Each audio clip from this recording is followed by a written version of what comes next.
Look up from your telescope, take me on this journey home. I don't wanna wait no more.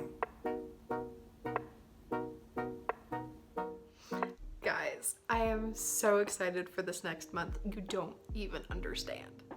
Hi friends, it's Curious Cicada here, and today I'm going to be sharing with you my process to how I create a theme for each month in my bullet journal. Sometimes when I'm scrolling through Pinterest, I'll find images or color palettes that really inspire me, and that inspiration can turn into a pretty awesome theme for the month. So let me show you how I find images that inspire me, go through brainstorming, and figure out a way that works for me. So let's get into it.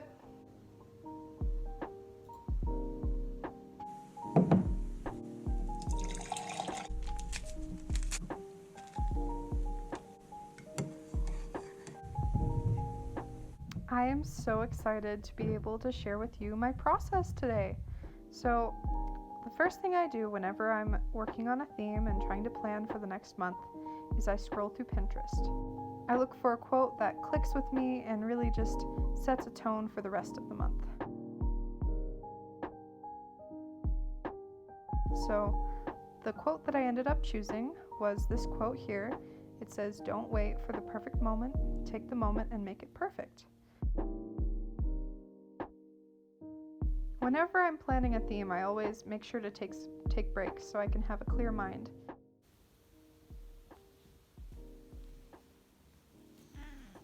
Hello. Hi.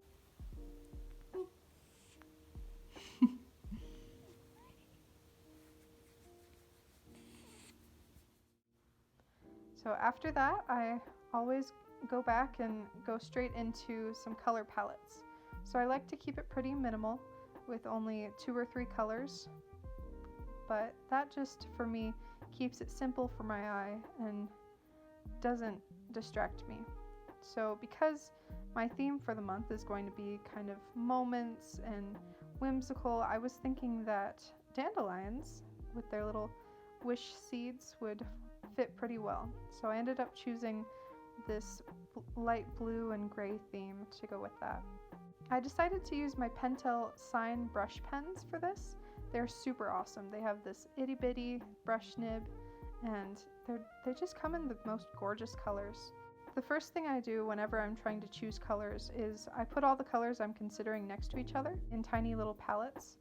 So this helps me to visualize what it would look like and how the whole thing would feel and how the colors go together. I ended up discarding that light brown color.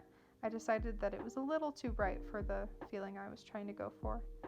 But I I took a moment to try to remember how to draw a dandelion, and it ended up looking a little bit like a soot sprite from Ghibli Studios. So I took a moment to indulge in my fantasy childhood, and remembering things like this from my childhood really helped me to stay creative and have new ideas. So at this point, I was trying to figure out what the best shape would be for these little seeds. A lot of the time, I like to go for more sketchy feelings, so I went for that. But I really wanted to include the leaves of the dandelion because they're such a cool shape, but I knew that I wouldn't want to include any green into my spread. So I decided to go for this light blue, and it's not exactly accurate to the flower, but I think it really adds to the whole feeling that I was going for, especially with that light gray for the top part. I think it really pulls it all together.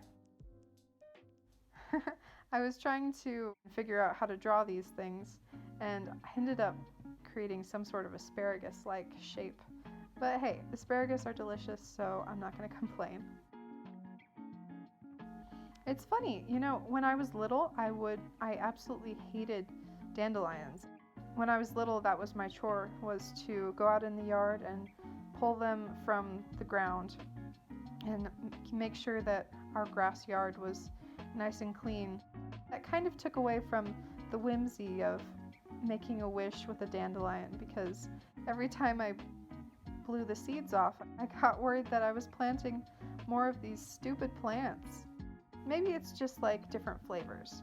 When you're little, you don't like them, and then as you grow older and no longer have to pull them from your yard. You like them a little more.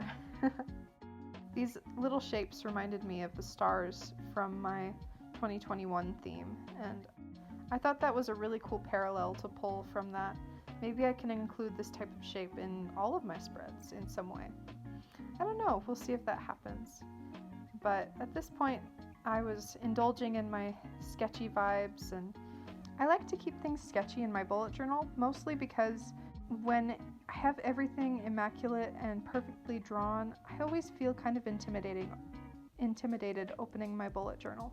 Like whenever I open it, I feel like I have to fill the page with different tasks and goals for the day. And that's just not how I use my bullet journal. I use my bullet journal mainly as a place to write down thoughts that I have, as kind of a journal. And every once in a while I'll use it to organize my day, but most of the time it's just a fun creative outlet for me. So I don't need any extra pressure when I open a page.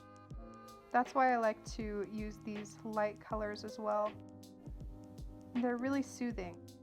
That's why I like to choose these pastel, delicate colors, just because when I open it up, it feels like a wave of calm. So I still couldn't quite decide like what type of mood I was going for, but obviously I decided that I wanted it to be kind of sleepy and relaxed, kind of like I'm hanging out in the house on a rainy day, just reading a book and drinking some tea, just adding to the whole mood of it all.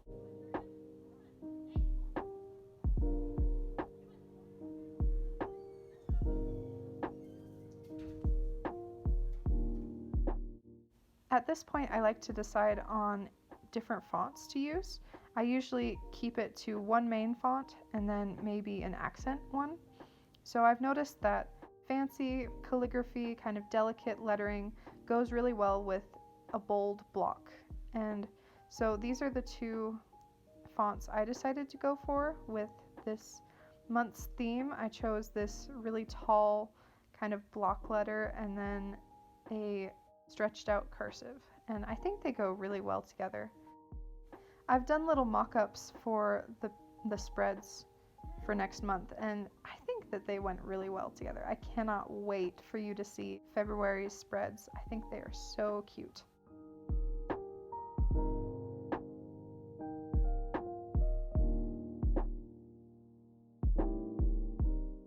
Again, gotta take a moment to pet this little chunk. He's always in the middle of everything whenever I'm drawing or working on my journal, so I have to include him just a little bit because he messes up a lot of footage, bumping his head into me or laying on my journal.